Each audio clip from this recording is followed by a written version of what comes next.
पूजा नाम की महिला अपनी बेटी के साथ दोस्तों केदारनाथ जाती है क्योंकि उसे भोलेनाथ के दर्शन करने हैं। और अब वो दोनों माँ बेटी मंदिर की तरफ चलने लगती हैं। जैसे ही माँ बेटी मंदिर की तरफ चलती हैं तो रास्ते में एक 8 से 9 साल का बच्चा बैठा हुआ था और जो वहां पर फूल बेच रहा था। और पूजा इस बात को नोटिस करती है कि वो लड़का पूजा की तरफ घुर घुर कर देख रहा है और पूजा भी उसे देख रही है। लेकिन पूजा को नहीं पता कि यह कौन है और उस लड़के को भी पूजा ने पहली बार देखा है। अब पूजा जैसे ही उस 9 साल के लड़के के पास कर गुजरती है और उसकी पीठ उस लड़के की तरफ आती है तो वह लड़का कहता है कि पूजा तेरा बहुत दिन से इंतजार कर रहा था, आखिर मेरा इंतजार खत्म हुआ, तुम यहां पर आ गई। दोस्तों, पूजा पलट है और हैरान भरी नजरों से उस लड़के की तरफ देखती रहती है कि भाई, मैंने तो तुम्हें देखा भी नहीं है, तुम मुझसे ऐसी बातें क्यों कर रहे हो। और जो पूजा की बेटी होती है वह भी हैरान हो जाती है कि मम्मा, यह आपके नाम को कैसे जानता है। आखिरकार वो लड़का ऐसे किसी का नाम कैसे ले सकता है दोस्तों, वो भी 9 साल का। और जो जो राज वो लड़का खोलता है, पूजा के भी पैरों तले जमीन खिसक जाती है। आखिर ये कहानी क्या होती है और ये किस्सा क्या होता है दोस्तों, ये सब कुछ आपको इस कहानी में आगे जानने को मिलेगा। आज फिर एक और नई घटना हम आप लोगों के सामने लेकर आए हैं पुनर्जन्म की, लेकिन इस घटना में कुछ हटके हैं। इस घटना ने साइंस को भी मात दे दी है दोस्तों। जो भी इस बात को सुनता है बस हैरान हो जाता है, क्योंकि आज के युग में ऐसी कहानी बहुत कम देखने को मिलता है, ऐसी चीजें। अब चलिए कहानी की तरफ चलते हैं। कहानी की शुरुआत होती है, घटना की शुरुआत होती है हमारे हैदराबाद से। हैदराबाद में एक परिवार रहता है। परिवार के जो मुखिया होते हैं रवि, रवि की पत्नी का नाम पूजा होता है। इकलौती बेटी होती है जिसका नाम आराध्या होता है। आराध्या 13 साल की होती है और रवि के माँ बाप भी उसके साथ रहते हैं। रवि अपने माँ बाप को बहुत मानता है और अपने माँ बाप से बहुत प्यार करता है। दोस्तों, ये सन होता है 2013 जून की यह बात होती है। अब यहां पर यह परिवार एक ट्रिप प्लान कर रहा था कि इनको कहीं घूमने के लिए जाना है। रवि अपने परिवार से बात करता और कहता है कि क्यों ना अब की बार दुबई घूमा जाए, दुबई को देखा जाए कि कैसा देश है। दोस्तों, ये बातें घर में चल रही थी, तभी रवि की बूढ़ी माँ आती है और कहती है कि बेटा, दुबई तो तुम कभी भी चले जाओगे, लेकिन मेरा मन है मुझे भोलेनाथ के दर्शन करने हैं। पता नहीं कब मैं इस दुनिया से चली जाऊं, तुम्हारे पिताजी भी कब चले जाएं यहां से। तो हमारी जो आखिरी इच्छा है, अगर तेरा मन है तो उस इच्छा को तुम पूरी कर दो, मुझे बहुत अच्छा लगेगा। रवि तुरंत अपनी मां को जवाब देता और कहता है कि मां, आपके लिए तो मेरी जान भी हाजिर है। अगर आप कह रही हैं तो आपको जरूर मैं दर्शन करा कर लाऊंगा। और चलो, अब की बार जो घूमना होगा वो केदारनाथ पर ही होगा, हम कहीं विदेश पर नहीं जा रहे हैं। दोस्तों, पूरा परिवार खुशी से सारे सामान पैक करता है और निकल पड़ता है केदारनाथ धाम की तरफ। पूरा परिवार निकल जाता है। वहां पर जाकर एक होटल बुक किया जाता है। नहा धोकर दोस्तों ये अब मंदिर की तरफ बढ़ने लगते हैं, क्योंकि बहुत ज्यादा चलना पड़ता है। मंदिर की तरफ जाते हैं और जाकर वहां पर भोलेनाथ के दर्शन करते हैं। बहुत अच्छे से इनको दर्शन होते हैं। अब दोस्तों, वहां से रवि अपने परिवार को लेकर वापस नीचे की तरफ आ रहा होता है, वहां से निकल रहा होता है। अब दोस्तों, ये लोग काफी दूर का रास्ता तय कर लेते हैं। रवि की मां, जो बुजुर्ग महिला हैं, थोड़ी सी बीमार हो जाती हैं। जैसे ही वह मंदिर पर बहुत चलना पड़ता है। हालांकि बेटे ने बहुत मदद की है, बहू पूजा ने भी बहुत मदद की है, लेकिन मां की तबीयत थोड़ी सी बिगड़ चुकी है। और दोस्तों, उस वक्त केदारनाथ का मौसम कुछ बात कह रहा था, मानो जैसे सभी भक्तों को एक अलर्ट कर रहा हो कि तुम सब यहां से चले जाओ, यहां पर बहुत कुछ होने वाला है। क्योंकि हल्की हल्की बारिश थी और जो बादल की गड़गड़ाहट थी, जो बादल गरज रहे थे, उनमें एक अलग ही बात थी। रवि इन सब चीजों को देखकर अंदर ही अंदर डर महसूस कर रहा होता है, क्योंकि रवि की जो पत्नी पूजा है वह बताती हैं तो सभी को एहसास होता है कि मानो जैसे कहते हैं ना कि मरने से पहले हमें बहुत सारी चीजों का आभास होता है।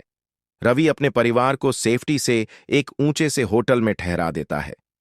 कहीं ना कहीं रवि को लग रहा था। वह अपनी पत्नी से कहता है, यहां पर शायद कुछ होने वाला है। तूफान से पहले जो सन्नाटा होता है वही सन्नाटा आज केदारनाथ में 16 जून को देखने को मिला है।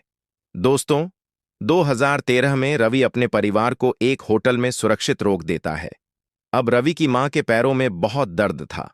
जितनी भी वे घर से दवाइयां लेकर गए थे, वह खत्म हो चुकी थी। वहां पर हर चीज उपलब्ध होती है। रवि अपने परिवार को वहां पर छोड़कर अपनी पत्नी से कहता है, मां और बाबूजी का ध्यान रखना, मैं अभी गया और अभी दवाई लेकर आता हूं। दोस्तों, शाम का वक्त होता है। लोग डर रहे थे क्योंकि जो मौसम था वह और जो पहले साल थे उनसे ज्यादा खराब था। वहां पर सभी को एक अजीब सा डर लग ही रहा था। रवि स्टोर से दवाइयां खरीद रहा था। अब रवि जब स्टोर से दवाइयां खरीदता है तो दोस्तों, रवि के कानों में एक बहुत तेज आवाज आती है। आवाज इतनी तेज होती है कि मानो कुछ चीज फट चुकी हो। बहुत ज्यादा धमाका होता है। रवि उन दवाइयों को जल्दी से लेकर अपने होटल की तरफ जाने लगता है जहां पर उसका परिवार था, क्योंकि रवि को वहीं से डर लगने लगता है। लेकिन दोस्तों, इतना भी मौका नहीं मिलता। ऊपर से इतना तेज पानी का बहाव आता है कि जो स्टोर था वह बिल्कुल पानी के रास्ते में होता है। रवि वहां पर खूब भागने की कोशिश करता है, लेकिन भाग नहीं पाता। और दोस्तों, उस पानी के बहाव में रवि के साथ हजारों भक्त बह जाते हैं। वह स्टोर भी बह जाता है, लेकिन रवि ने अपने परिवार को बहुत अच्छे होटल में रखा था। दोस्तों, वह होटल उस पानी की चपेट से बच जाता है। अब उसको धर्मशाला कह लीजिए या होटल कह लीजिए। अब इसके बाद रवि की पत्नी पूजा के कानों में भी यह आवाज पड़ती है। पूजा घबरा उठती है कि क्या होगा। उनकी बेटी आराध्या, जो 13 साल की होती है, उसकी भी रूह कांप जाती है। आराध्या अपनी मां से लिपट जाती है। इतनी बड़ी तबाही केदारनाथ में 16 से 17 जून के बीच होती है। दोस्तों, यह घटना पूरे देश में हेडलाइन बन जाती है। जो भी इस घटना को सुनता है ना, बस उसकी आंखों से आंसू निकल जाते हैं, क्योंकि इतने भक्त उस वक्त केदारनाथ में थे कि सभी के कोई ना कोई अपना उस पानी के बहाव में बह चुका था। किसी का तो पूरा परिवार ही जा चुका था। दोस्तों, वहां पर परिवार के परिवार पानी में बह जाते हैं और वहां पर उन लोगों के शव भी बरामद नहीं होते हैं। पूजा रोती रहती है, खड़ी रहती है, अपने परिवार को अपने पास लेकर, और सोचती है कि अब जाऊं तो जाऊं कहां। एक डर तो दिमाग में यह रहता है कि कहीं यह पानी हमारे भी होटल को, हमारी भी धर्मशाला को ना बहा ले जाए और कहीं मेरा यह परिवार ना चला जाए। दूसरी ओर मन में बहुत चिंता होती है कि मेरे पति कहां पर होंगे। वह स्टोर तो बहुत नीचे था। दोस्तों, यहां पर यही सब कुछ बना रहता है। दूसरे दिन सुबह हो जाता है। पूजा रोती रहती है। पूरी रात तक वह सोई नहीं थी। चारों तरफ हाहाकार मचा हुआ था। पूजा बहुत कोशिश करती है। करीबन 3 से 4 दिन तक वहीं पर रहती है।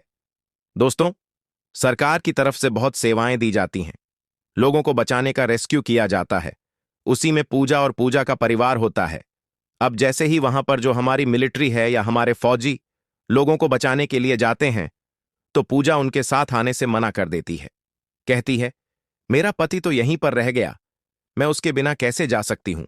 और पूजा के इस पल को देखकर वहां पर जो फौजी भाई होते हैं, वे उन्हें समझाते हैं और कहते हैं, हम आपके पति को पूरा ढूंढेंगे, आप चिंता मत कीजिए, पहले आप अपने परिवार को तो सुरक्षित कीजिए। दोस्तों, सरकार को इस काम को सही करने में बहुत समय लगता है। सही तो आज तक भी नहीं हुआ है।